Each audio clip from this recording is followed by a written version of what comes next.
A lot of dancers looking for a special type of form in dancing, such as Egyptian dance or Lebanese dance, Turkish dance, and so on. A lot of forms of dance or types of dances. And of course, it's so easy to say that I'm dancing looks like an Egyptian or Turkish or Persian or whatever. But we have to know exactly how we can know these types of dancing and how we can do this performance on the stage as its people or as the way these people or their people dancing. This is exactly the main core of my video for today. In addition, a lot of things, yes, also. The question is, how does the culture affects our dancing? This is exactly the main point, which it is very important for the dancers who wants to dance or to do this special type of dance belongs to these people or to this society. How we can understand this? By some elements we have to understand them right well, such as the geographical area, the climate, the habits and beliefs, and of course the type of works for these people or this society. All these points, all these elements, if we understand them right well, suddenly we will find ourselves do the same dance steps, same as them.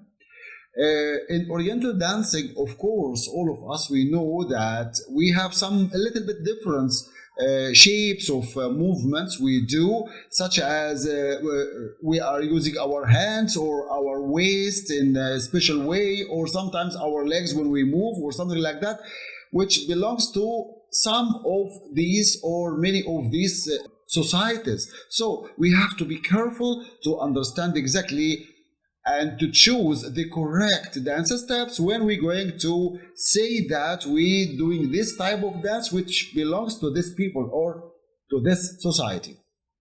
But on the other hand, all of us must know exactly that the Oriental dancing is a collection, a collection of many dance steps from many places from the Orient, which is very easy like that. From the Orient. For this reason, you can find some dance steps coming from north or from south or from many places, all of them together, collected together and created this type of wonderful dance, what we call it in the end Oriental dancing, which is much different than the belly dancing, because belly dancing, it is, as I'm always say, I'm showing the beauty of my body for the audience, which I can use any type of dance steps belongs to my body.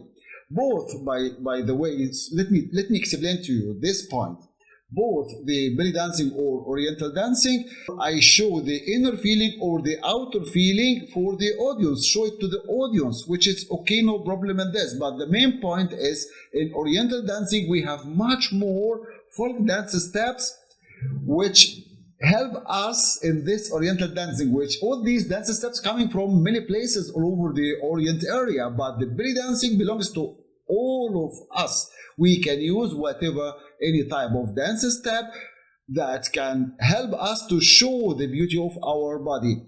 And the main two dance steps, the chest shaking and waist shaking. This is the main points or the main two elements, dance steps we are using much more inside belly dancing.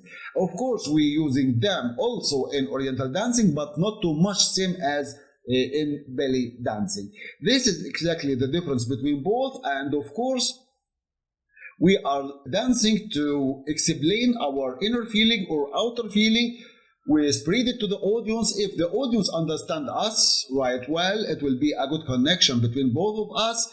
And again, the culture is very important. If I want to say that I'm dancing like an Egyptian dance, I have to study right well the Egyptian culture, or if Lebanese dance, I have to study the Lebanese culture, Turkish culture, Iraqi culture, and so on and so on.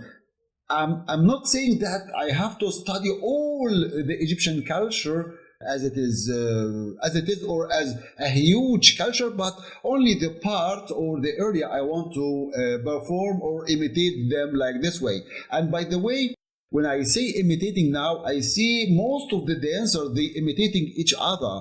And this is little bit I feel strange, because where is your fingerprints? I need to see, to watch it. So for this reason, of course, it's very nice to understand the Egyptian dance steps or Iraqi dance steps or whatever in Orient. I'm talking about the Oriental dancing. It is very easy like that to study them. It is wonderful, perfect to study them, but you have to put your fingerprint in. You have to show me your feeling. You have to show me your identity, which it is very important for you as a dancer or as a solo dancer. This is another point, yes, also very important to keep in mind when you're going to dance. And I will talk with you about some types of dances which belongs to a special period of time, but in my next video. For this reason, if this is the first time you're watching this video or this is the first time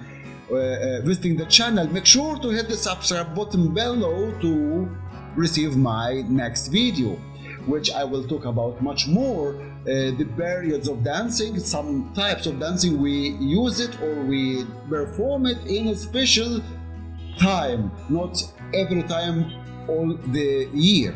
These points lead us, the culture lead us exactly to understand. Sometimes you can find dancers dancing very fast and sometimes very slow. Depends on the weather. This is the climate which can do this or can affect our dancing by this way. Sometimes we dancing in a high position or low position. In a buanta, for example, or on our toes, yes, example, or something like that.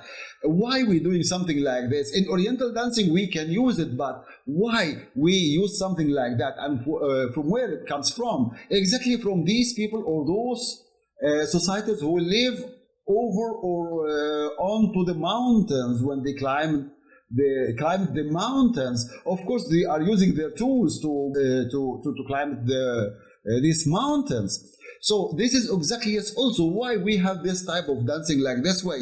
Some dancers said that because of the ballet dancing or whatever. Of course, ballet dancing influenced our dancing. Oriental dancing, of course, with these wonderful types of dance steps, but we have to know why we do something like that. Why also the ballet dancers or in ballet they are using something like that. Every move or movement we use in our dance have meaning behind. I'm always say something like that. I'm always push you to study what is behind, what is the meaning behind your dance step, which helping you a lot to understand what are you doing on the steps on the stage. We are not monkeys, we are humans, and when we're going to dance on the stage as a human, we have to know exactly what are we doing. In our life, we do the same. I don't do something without meaning behind, and even there is no movement without meaning behind.